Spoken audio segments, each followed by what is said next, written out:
about these seafaring towns. The superstitions, their tall tales. I find it charming myself. The way Patricia was on Tom's ass about the way he was doing things, she straight up called him out and asked, "Who's the girl you picked up? Is she attractive? How old is she?" But then she reminds him that when her tire was flat, he drove right past her and didn't even stop to help. And on top of that, he never even offered Ruth a ride either, and he knows she walks to work. See, whenever Tom gets flustered or agitated, he starts blurting out things without thinking, and most of the time there's truth behind it.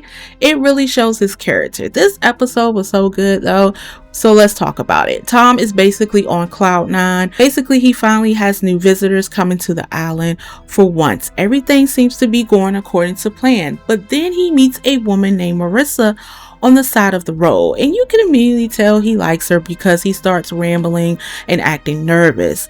And honestly, the way Patricia was looking at Tom and questioning him after he told everyone about meeting this woman was so hilarious to me. Then you have my girl Ruth. The way she mispronounces names, randomly pausing, trying to remember messages, and just casually going through life is funny every single time she's on screen. I want to rewind a little and talk about the commercial of Widow's Bay. During the commercial, they talked about the island's history, and if you look closely at the map, there are a certain mark with warnings saying do not travel here. That immediately stood out to me because it suggests that there are parts of the island even the residents avoid. The commercial also states that Widow's Bay was established in 1681, and a lot was happening in New England during that time.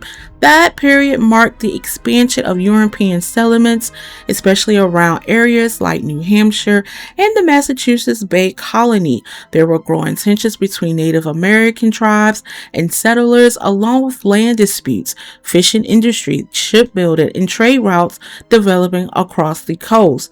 All of that history matters because this show keeps hitting that the island is cursed and is tied to its origin.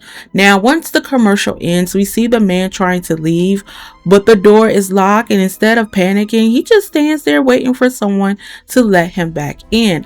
That scene felt symbolic to me because almost like once you enter Widow's Bay, leaving isn't really an option.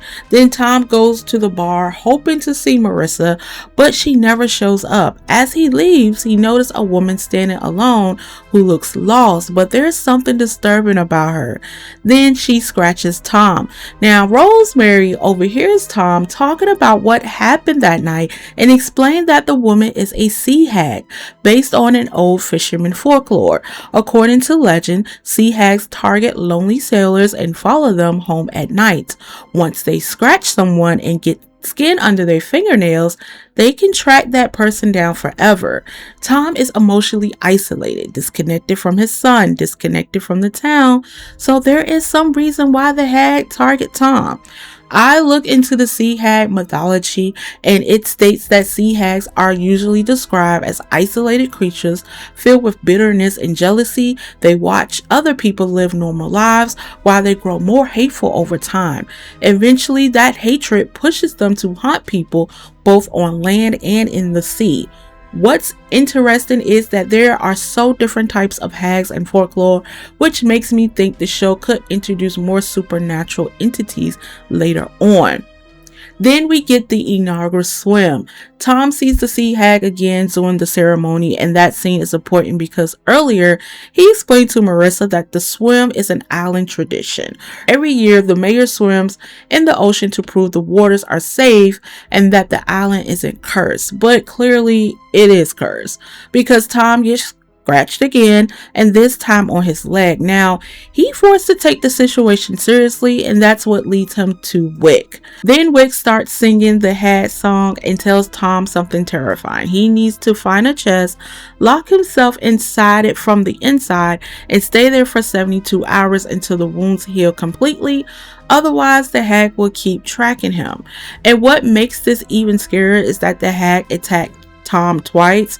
Once he completely alone and once in front of a crowd doing the swim. Nobody else sees her, but the scratches are real, which means something supernatural is absolutely haunting him. At this point, I really believe there's a curse specifically tied to the mayors of Widow's Bay. And like I said before, I think it all goes back to Mayor Warren and whatever he originally did to curse the island. Of course, Tom still think most of this is nonsense. But honestly, Tom's problem now isn't that he doesn't believe, it's that he doesn't want to believe. Then we get the scene with Marissa. She clearly liked Tom, but his mind is completely somewhere else. She even shows up unexpectedly at his house while Evan is out with his friends. She says her friends drop her off and she basically shooting her shot, but Tom is already spiraling mentally. All he hears is knocking and strange voices outside the house.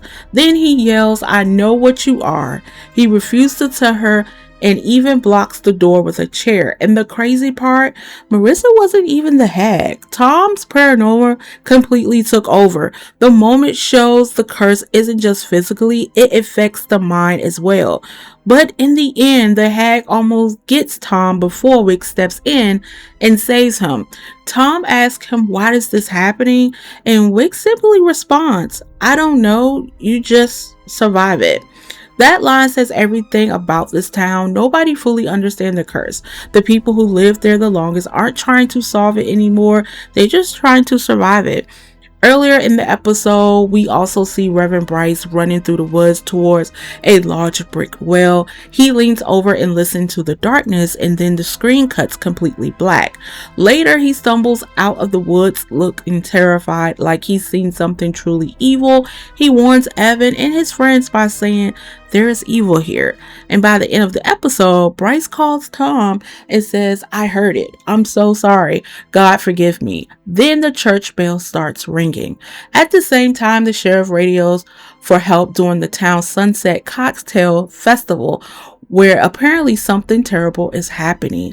I think the bell means the island has awakened something. So here is my theories. The brick well Reverend Bryce visit feels extremely important. Wells in horror stories are usually tied to buried secrets, sacrifices, or something trapped underground.